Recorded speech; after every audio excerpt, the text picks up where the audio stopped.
Terima kasih. Kita mulai dari thrifting. Kacamata saya thrifting. Jaket saya thrifting. Kemeja saya thrifting. Celana saya thrifting dan sepatu yang saya pakai juga thrifting. Adian Napitupulu kirim WA ke Purbaya tantang diskusi soal thrifting. Wakil Ketua Badan Aspirasi Masyarakat, BAM, DPR RI, Adian Napitupulu, siap untuk berdiskusi dengan Menteri Keuangan, Menkeu, Purbaya Yudi Sadewa terkait polemik thrifting. Thrifting adalah kegiatan membeli barang bekas yang masih layak pakai, biasanya pakaian, dengan tujuan menghemat biaya sekaligus menemukan barang unik. Legislator fraksi PDIP itu menegaskan, persoalan thrifting tidak bisa disederhanakan hanya sebagai isu barang ilegal, melainkan berkaitan erat dengan perubahan perilaku generasi muda dan dampak lingkungan industri tekstil. Hal itu disampaikannya saat menerima audiensi para pedagang thrifting di Kompleks Parlemen, Senayan, Jakarta, Rabu, 19 November 2025. Begini, tanggal 12 November lalu itu Pak Ketua, saya WhatsApp Pak Purbaya. Saya ajak dia untuk kita berdiskusi tentang thrifting. Kenapa? Hasil riset global sebuah lembaga dunia itu mengatakan 67% generasi milenial dan Gen Z menyukai thrifting. Kata Adian dalam rapat.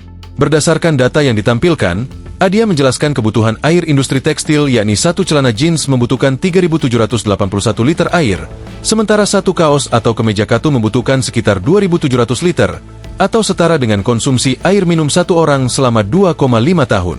Menurut Adian, kesadaran ini menjadi faktor penting yang mendorong minat generasi muda terhadap thrifting. Jadi kalau kemudian generasi Z dan generasi milenial itu menurut risetnya 67% menggemari thrifting, salah satu alasannya ini.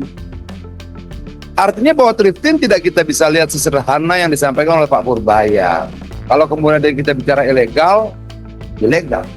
Ucapnya, Adian menilai pemerintah perlu melihat persoalan ini secara lebih menyeluruh. Menurut dia, jika masalahnya adalah ilegalitas, maka logika yang sama juga akan menggugurkan keberadaan ojek online yang secara hukum tidak tercantum sebagai angkutan umum. Itulah kita selama 14 tahun tidak merubah undang-undangnya, sehingga kita selama 14 tahun dalam tanda kutip sebagai sebuah negara Pak Ketua bersepakat untuk melanggar HAM. Kira-kira seperti itu. Ucapnya, Adian juga menyoroti ketidakseimbangan narasi terkait thrifting. Impor thrifting ilegal, menurut Kementerian UMKM itu 3.600 ton. Lalu kita lihat, impor tekstil ilegal dari Cina, asumsi 28.000 kontainer, sama dengan 784.000 ton, katanya. Berapa sumbangsih ilegal thrifting? Perbandingannya impor thrifting hanya 0,5% dari impor ilegal tekstil dari Cina. Nah, data ini dimiliki oleh Kemenkeu. Jangan-jangan Pak Menteri maksud baik tapi dia dengar data yang salah, imbuhnya. Adian juga menyampaikan bahwa Indonesia bukan satu-satunya negara yang mengimpor barang thrifting.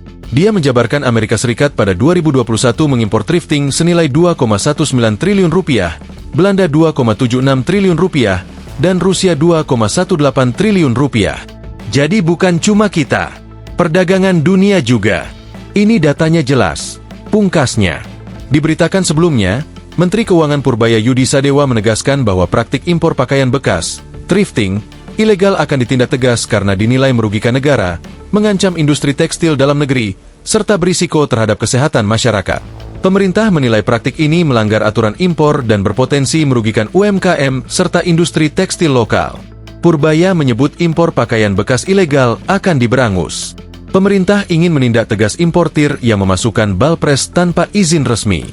Download Tribun X sekarang, menghadirkan lokal menjadi Indonesia.